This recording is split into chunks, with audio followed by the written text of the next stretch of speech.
Yo, what is going on, guys? I am here with my review for season 2, episode 3 of The Last of Us. Man, where do I start? Well, as usual, I'm going to talk about a couple scenes, and then I'll leave the rest up for you guys to discover. And then, of course, I'll give my full score on the episode itself.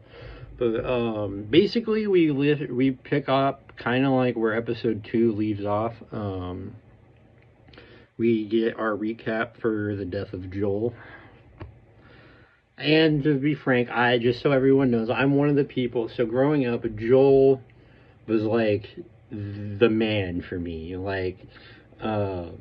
He wasn't like Master Chief status or anything like that, but I loved Joel. That was one of my favorite games, and I never played the second one because of how I followed the story, but I never actually played it myself because of what they did to Joel in the second game.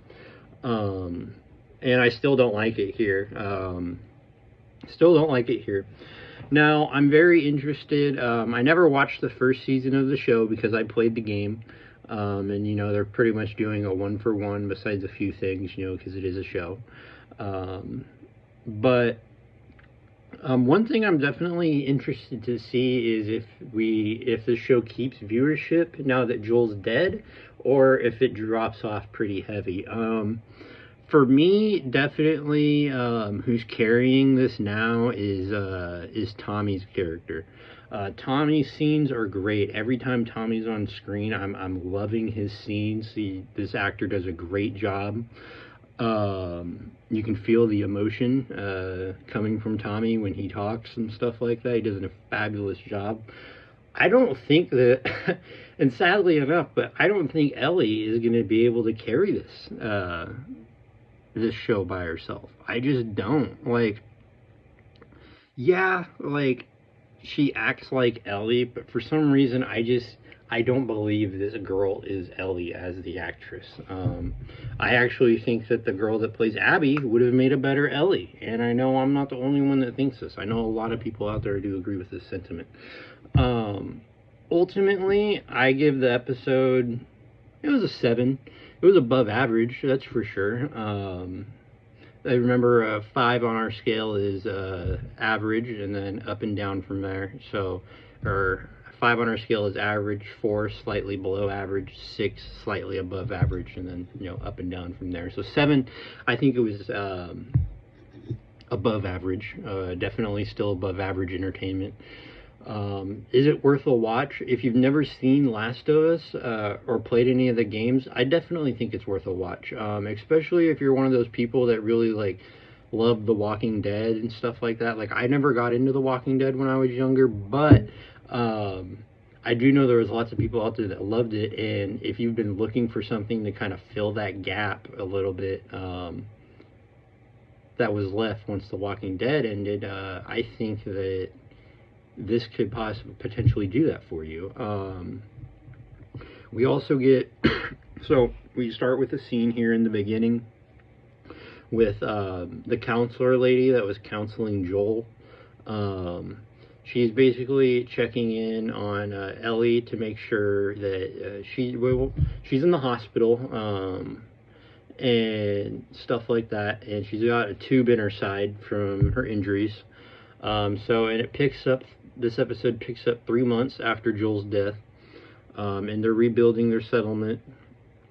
And the doctor says that he needs her to see one more person before she can go. And so the lady comes in, the counselor, and starts talking to Ellie, and basically determines that Ellie's okay, and Ellie leaves.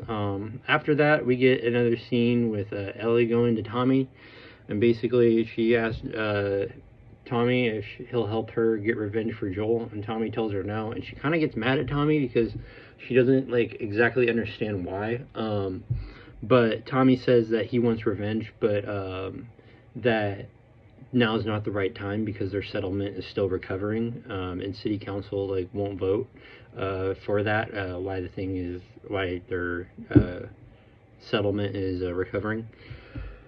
So then we get a baseball scene, another great scene with Tommy. See, all these scenes that I'm mentioning, they have Tommy in them. And that should tell you what my opinions are. I don't know. I think Tommy's going to be the one to carry this show forward from now on, and I really hope that we get more with Tommy, and we don't start to go away from Tommy, because towards the end of this, Ellie and a girl I forget what her name is, start going towards, making their way towards Seattle to go challenge Abby and find her. And I just feel like we're going to be getting a lot less Tommy, and I don't necessarily like that, because I really enjoyed the Tommy stuff. And it's super interesting because we get to learn more about Tommy here, I feel like, than we did in the games. Like, if I remember right, like, Tommy wasn't like a super integral part in the games. Like, he was there for a few levels, but he wasn't ever like a super integral part. Here we're actually getting some stuff fleshed out with Tommy. We're being able to understand his character more and get to know him better, and I think it's great stuff, man. So yeah, ultimately I give this episode a 7 out of 10. This is above average content. I definitely think it's worth viewing if you're looking for something to watch, or like I said, you're looking for something to fill that gap of The Walking Dead. That left. I know. But yeah, 7 out of 10, not 6 out of 10, sorry. Hopefully you guys enjoyed this review. I will see you guys next week back here for the next episode of The Last of Us. If you enjoyed, please leave a like and subscribe, and have a nice night, everybody. Peace out.